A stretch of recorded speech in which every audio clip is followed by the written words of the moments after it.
Interesting सत्र क्योंकि 18400 के बेहद करीब आने के बाद थोड़ा सा विराम, थोड़ा ये ब्रीदिंग स्पेस है। ब्रीदिंग स्पेस है ये। आज जो हमने सुबह चर्चा की थी हर्षिता, मार्केट में बिल्कुल ऑलमोस्ट वैसा ही कारोबार आज हुआ है। एक चीज़ जो इंटरेस्टिंग है, आज एक ग्लोबल स्टॉक्स का कमबैक वाला दिन है। आज अगर आप देखें, पिछले कई दिनों से लगातार डोमेस्टिक इकोनॉमी फेसिंग स्टॉक अच्छा कर रहे थे।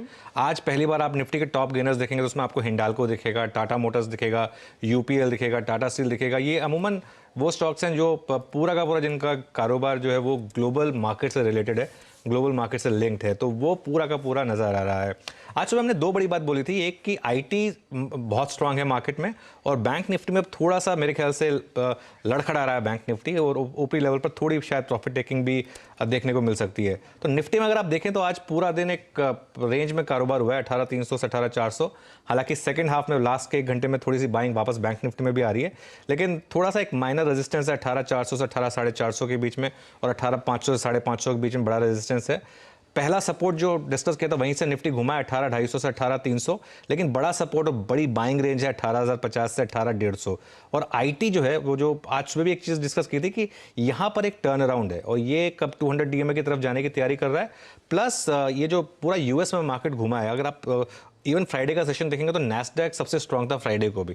तो ये क्लियरली अब सिर्फ एक वन ऑफ नहीं है, अब यहाँ पर एक अच्छी खासी तेजी आप देखेंगे मेरे ख्याल से। ये निफ्टी को शायद अब ऑल टाइम हाई पर लेके जाने की तैयारी करेगा। अगले कुछ दिन तक आपका फोकस निफ्टी पर है बजाय बैंक निफ्टी के, क्योंकि बैंक निफ्टी में देखिए क्या हो रहा है। एक तो लॉपसाइडेड हो गया वापस, एचडीएफसी बैंक स्ट्रांग है, लेकिन आईसीआईसीआई बैंक में लास्ट 2-3 दिन से मुनाफा वसूली हो रही है, तो वो नेट आउट कर रहे हैं एक दूसरे को। दोनों का वेट सेम है, बैंक निफ्टी है 25-25%। तो इसके लिए एक ऊपर लेके जा रहा है, एक नीचे लेके जा रहा है, तो मामला नेट नेट जीरो हो जा रहा है। लेकिन निफ्टी में क्योंकि आईटी का सहारा है और प्लस रिलायंस वगैरह एक दो स्टॉक अच्छा कर रहे हैं, इसलिए अगले कुछ दिन के लिए शायद आप निफ्टी पर फोकस करें बजाय बैंक निफ्टी के, तो वो बेटर रहेगा। 41500 और 42500 ये बड़ी रेंज है बैंक निफ्टी की, लेकिन उसमें आपको थोड़ी सी बड़ी रेंज ही पकड़नी होगी, क्योंकि ये थोड़ा इंडेक्स भी उस हिसाब से।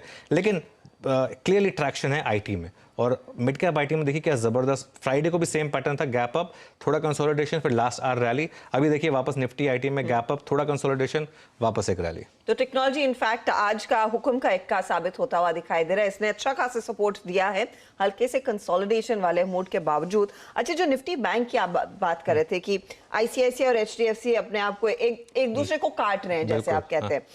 मुझे ये बताइए, जो हम पिछले हफ्ते भी बात कर रहे थे कि हम अब हाइस की काफी करीब आते हुए दिखाई दे रहे हैं, करीब 1.5% से कम दूरी होगी निफ्टी के हाई से। निफ्टी बैंक के बिना पार्टिसिपेट किए बजाय ये हो जाएगा क्या? हो जाएगा, क्योंकि निफ्टी बैंक गिर नहीं रहा है। देखिए अगर तो निफ्टी बैंक गिर रहा होता तो मैं कहता कि शायद नहीं हो पाएगा, लेकिन निफ्टी बैंक गिर नहीं रहा। अभी भी देखिए निफ्टी बैंक ग्रीन में ही है, नेट आउट कर रहे हैं वो दोनों, आईसीआईसीआई बैंक और कोटक, लेकिन बड़ा सहारा बिकॉज आईटी की तरफ से मिल रहा है। आज रिलायंस में थोड़ा कूल ऑफ हो गया एक्चुअली ऊपर के लेवल से, वरना आज एक और अटेम्प्ट मार्केट करता। ऑल टाइम हाई तो मैटर ऑफ वेन है हर्षिता इस मार्केट में। और जो मैं पिछले कई दिनों से कह रहा हूँ, एक 20,000 निफ्टी पर और 45,000 से 50,000 बैंक निफ्टी पर, इसकी तैयारी हम कर रहे हैं। 2023 में वो आना चाहिए मेरे ख्याल से। और बस अब यहाँ से एक ही चीज़ है कि बस ये जो यूएस मार्केट में रैली आई है, ये कोलैप्स नहीं करनी चाहिए। जो पिछली बार हुआ था कि एक ऐसी हमने अगस्त में रैली देखी थी जो सितंबर में पूरी कोलैप्स हो गई थी, वो नहीं होना चाहिए। अगर वो नहीं होगा तो बस फिर आपके न्यू ऑल टाइम हाई आ जाएंगे। और